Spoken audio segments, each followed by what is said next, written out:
ഇന്ന് നമുക്ക് റവ കൊണ്ടുള്ള ഒരു അടിപൊളി സ്വീറ്റ് ഉണ്ടാക്കാം. ഇതൊരു ബംഗാളി സ്വീറ്റാണ്. ഗുലാബ് ജാമുൻ പോലെയൊക്കെ തന്നെ നല്ല ടേസ്റ്റി ആയിട്ടുള്ള സ്വീറ്റാണ്. ഇത് നമുക്ക് എങ്ങനെയാണ് ഉണ്ടാക്കുന്നതെന്ന് നോക്കാം.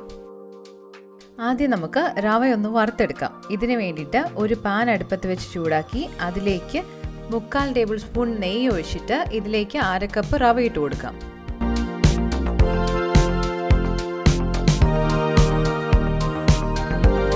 റവ ഒത്തിരി വറുക്കേണ്ട ആവശ്യമില്ല. ഒരു 2-3 മിനിറ്റ് ഇങ്ങനെ ചെറു തീയിൽ വറുത്തെടുക്കണം. അപ്പോഴേക്ക് റവയുടെ ഒരു നല്ല വറുത്ത മണം വരും.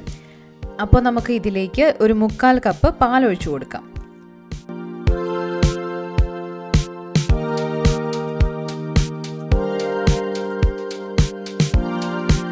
എന്നിട്ട് ചെറു തീയിൽ തന്നെ ഇങ്ങനെ ഇളക്കിക്കൊണ്ടിരിക്കണം. ഒരു മിനിറ്റ് കഴിയുമ്പോഴേക്കും റവ വെന്ത് പാല് വറ്റി ഈ ഒരു രീതിയിലാവും.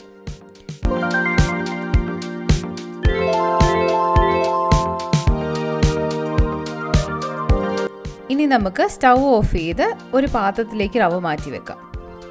റവയുടെ ചൂട് ചെറുതായിട്ടൊന്ന് കുറയണം, തീരെ കുറഞ്ഞു പോകരുത്.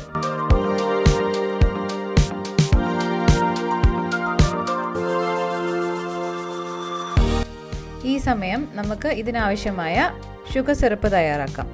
അതിനായിട്ട് ഞാനിവിടെ ഒരു പാൻ അടുപ്പത്ത് വെച്ചിട്ടുണ്ട്. അതിലേക്ക് 1 കപ്പ് ഷുഗറും 1 കപ്പ് വെള്ളവും ഒഴിച്ചു കൊടുക്കാം.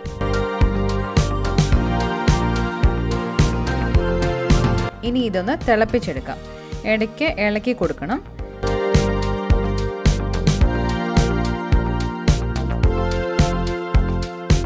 തിളച്ചതിന് ശേഷം 1 മിനിറ്റ് കഴിഞ്ഞ് ഇതിലേക്ക് 2 ഏലക്ക പൊടിച്ചത് ചേർത്ത് കൊടുക്കാം.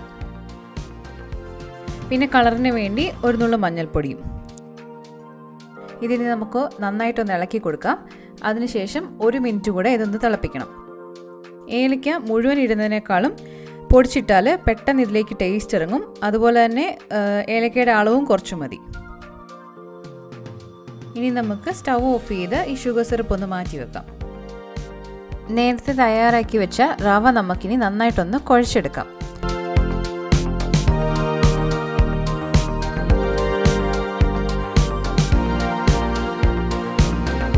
ആദ്യം ഇതിലേക്ക് ഞാൻ 6 ഏലക്ക പൊടിച്ചത് ചേർത്ത് കൊടുക്കുന്നുണ്ട്. പിന്നെ 2 ടേബിൾ സ്പൂൺ പാലും. ഇതിനി നന്നായിട്ടൊന്ന് കുഴച്ചെടുക്കാം. റവ വറുത്തതിനനുസരിച്ച് പാല് ചേർക്കുന്നതിൻ്റെ അളവിന് മാറ്റം വരും. ഇതൊന്ന് കുഴച്ച് നോക്കിയിട്ട് ആവശ്യമുണ്ടെങ്കിൽ കൂടുതൽ പാല് ചേർത്ത് കൊടുക്കാം. ഒരു 3-4 മിനിറ്റ് കുഴച്ചാൽ മതിയാവും. കുഴയ്ക്കുമ്പോൾ ഈ റവയെല്ലാം കൂടെ ഒട്ടിച്ചേർന്ന് ഒരു ബോൾ പോലെ ആകാൻ പറ്റണം. അതുപോലെ നല്ല മയവും ഉണ്ടായിരിക്കണം. അങ്ങനെ ആയില്ലെങ്കിൽ കുറച്ചുകൂടെ പാല് ചേർത്ത് കുഴച്ച് നോക്കണം. ഇല്ലെങ്കിൽ ഇത് ഷേപ്പ് ചെയ്തെടുക്കുമ്പോൾ വിണ്ടിരിക്കും. അതേപോലെ തന്നെ ഉണ്ടാക്കി കഴിയുമ്പോൾ മയവും കാണത്തില്ല.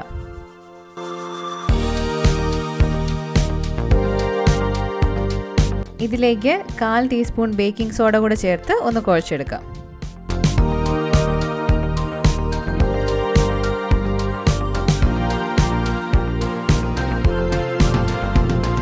ഇതിൻ്റെ മിക്സ് ഇവിടെ റെഡി ആയിട്ടുണ്ട്. ഇനി ഇത് നമുക്ക് ഷേപ്പ് ചെയ്തെടുക്കാം. ഏത് ഷേപ്പിൽ വേണമെങ്കിലും ഇത് പ്രിപ്പയർ ചെയ്യാം. ഞാനിവിടെ ഒരു ഡിസ്കിൻ്റെ ഷേപ്പിലാണ് ചെയ്തെടുക്കുന്നത്. ഒരു ചെറിയ ഉരുളയ്ക്ക് ആവശ്യമായ അത്രയും കയ്യിലെടുത്ത് ആദ്യം നന്നായിട്ടൊന്ന് പ്രസ് ചെയ്ത് കൊടുക്കാം. അതിനുശേഷം ഉരുട്ടിയെടുക്കാം.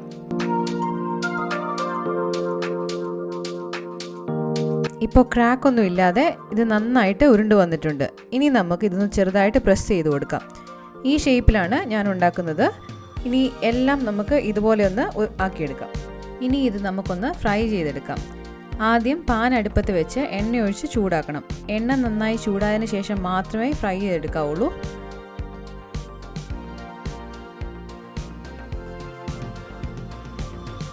എണ്ണ ചൂടായി കഴിഞ്ഞ് ഇതിലേക്ക് നമ്മൾ ഷേപ്പ് ചെയ്ത് വെച്ച ഓരോന്നും ഇട്ട് കൊടുക്കണം.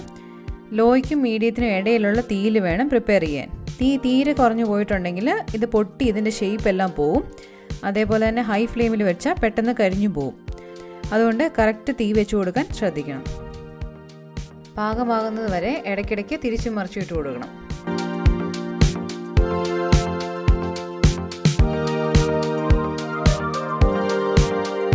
ഇതിപ്പോൾ നല്ല കറക്റ്റ് പാകത്തിനായിട്ടുണ്ട്. ഇത് കോരി നമുക്ക് ഷുഗർ സിറപ്പിൽ ഇട്ട് കൊടുക്കാം. വറുത്ത് കോരി ഉടനെ തന്നെ ഇട്ട് കൊടുക്കണം. അതേപോലെ ഷുഗർ സിറപ്പിന് ചെറു ചൂടുണ്ടായിരിക്കുകയും വേണം.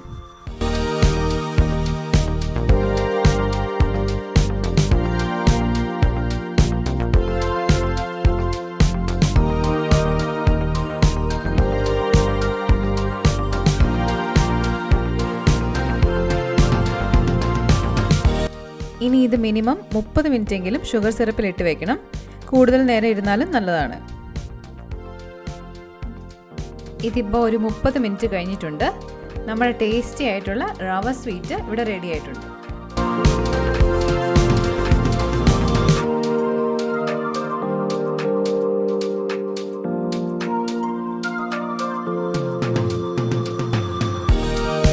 ട്രൈ ചെയ്ത് നോക്കിയിട്ട് നിങ്ങളുടെ അഭിപ്രായം അറിയിക്കണം.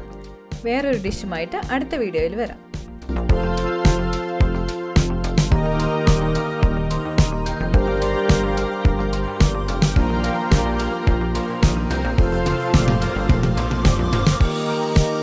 കൂടുതൽ കുക്കിംഗ് വീഡിയോകൾക്കായി ചാനൽ സബ്സ്ക്രൈബ് ചെയ്യാൻ മറക്കല്ലേ.